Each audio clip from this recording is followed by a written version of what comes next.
Homosexuality is where two people of the same sex have relationships and everything. That is sexual, not more than friendship. Okay, how much do you really know when it comes to sex? Specifically, sex between the same sex. I think a lot of times when people think of gay, they think of sex. They think of two men, you know, going at it or something. And, you know, that, especially in high school, that thought was just like, oh no, that's not me at all. It wasn't until after high school that Terrence finally came to terms with his sexuality and realized he was gay. I just went through hell for months because I didn't want to be gay, you know. God, why'd you do this to me? This isn't me, this isn't what I want. But when I was actually looking at the subject and saying, there's nothing wrong with being gay, there's nothing wrong with loving another man, that's when I became comfortable with it applying to me in my life.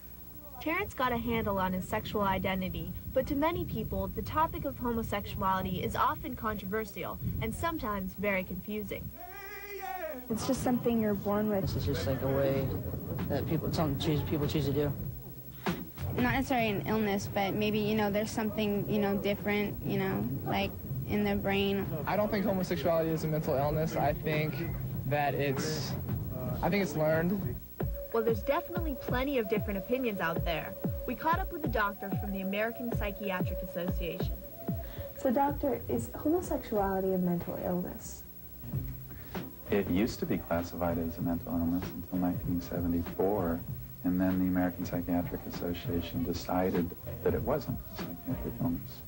I am actually upset with my profession in the past for promoting homosexuality as an illness, because this is a group of professionals who the public listens to, and I think that it has increased, at least in the past, the stigma against homosexuality.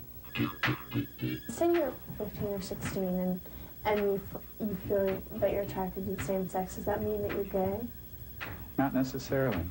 15 or 16-year-old may have a crush on another person. It may even be their best friend, who may be someone of the same sex.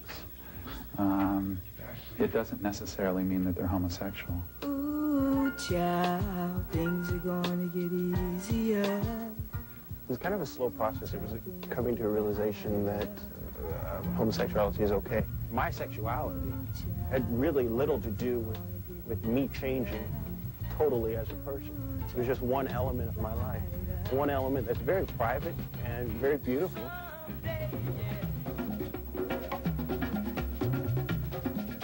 Most of us are taught to think a certain way about a lot of things, and that includes sexuality. Gay, lesbian, and bisexual youth have it really tough because most people don't accept them. We're going to explore that issue today, and we would like you to welcome our guests, Rick Aguirre, Carolyn Hostetler, and David and Ron Adams. Please welcome them.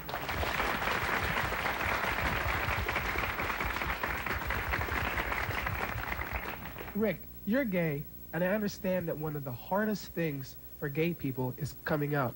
When did you come out, and what was that like for you? Well, I was 18 years old when I came out, and it wasn't that big of a deal for me. I mean, not as big a deal as I had expected it to be. I'd gone to a Queer Nation kiss-in in Cupertino at a mall, which I didn't plan on going to, but my friends brought me. And later on, I went to work, and someone asked me if I was gay. And so I thought, oh, great, somebody saw me. So I just went into work and said, yeah, I'm gay, and went on about my business. And the guy who asked me didn't believe me, and so like I had to sit there and convince him that I was gay, which is really weird. But everyone that I've told has reacted. I mean, there's been little or no reaction. The worst reaction I've gotten is from my father, who, when I was 17, kicked me out of his house when he found out. If you had the choice, would you have come out earlier? Definitely.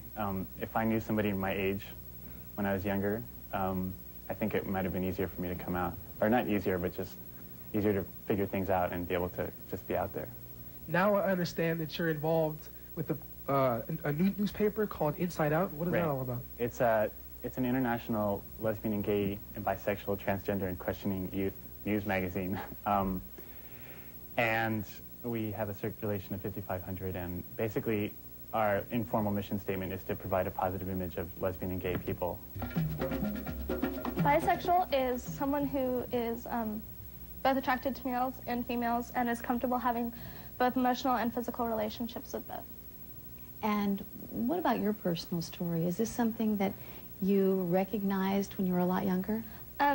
Well, as long as I've had a sexuality, from when I was little, I thought I was just straight with some gay feelings, but it wasn't anything big. But about 2 or 3 years ago, I started having emotional attractions toward other women, and I realized that since I had grown up in an accepting environment, I knew there was nothing wrong with it, and so I was comfortable enough to be able to come out to myself and to some other people.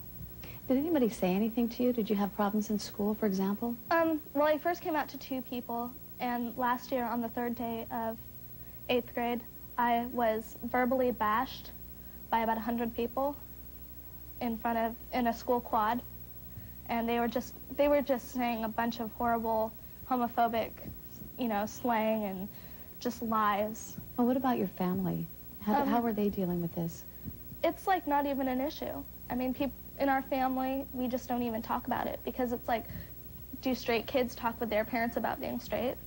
It's true, you don't. So it's no big deal. It's treated like a natural thing because that's what it is. David, I see that you're here with your dad. I think that's great that you guys decided to come together. And you're 16 and you are gay. What was it like for you coming out? And when did you come out? That was a while ago. That was in the middle of 7th grade. So it was a while ago. It really wasn't ever such a big deal for me. I guess I started realizing that it was a big deal when I started noticing how people treated the subject. It's a constant thing you hear every day, in school, on TV, on the radio, everywhere. You hear these subtle anti-gay comments, and as soon as I knew that I was gay, I was suddenly in tune with all these things going on around me. Ron, I'm wondering how you felt. Can you tell us in your own words? Well, it didn't come too much of a surprise because I suspected for quite a long time that he was tending to be gay, if not outright gay. So it wasn't a big shock. The rules that we set up, incidentally, for him are exactly the same rules as for his sister, who's straight.